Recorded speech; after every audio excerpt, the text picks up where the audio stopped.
If you work in the maritime industry, then you know accidents happen.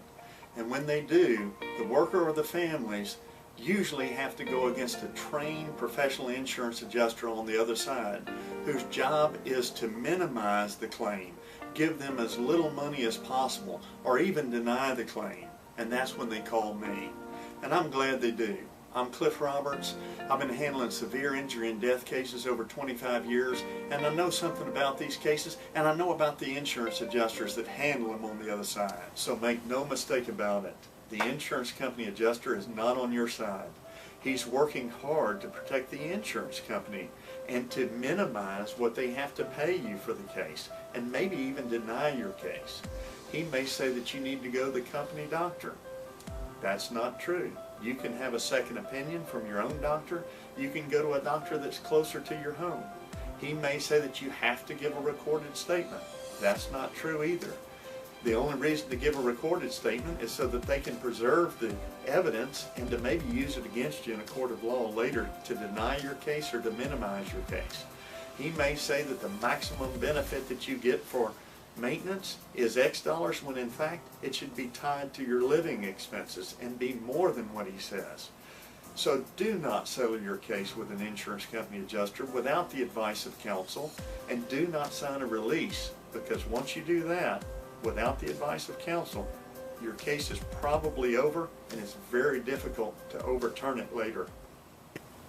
So what kind of cases do we look for? Well, you have to have severe injury or death cases caused by the negligence of someone else. And it has to be severe because these cases are expensive to try and pursue. And we have to have a team of lawyers at no extra cost to you, and a team of experts to prove causation in your case, to prove that we're on the right side of the case. And first we look at whether you're a seaman or a land-based employee. We look to see whether you have a connection to a vessel in navigation. We don't just look at the 30% rule, and we look at the totality of the circumstances in your case.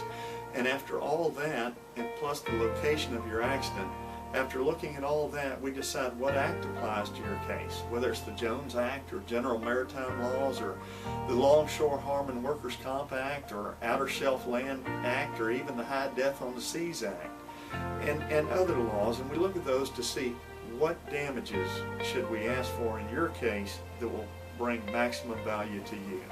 So you may be asking, what is my case worth? And I don't know the exact answer to that, but I know that we'll ask for every single element of damage that the law allows.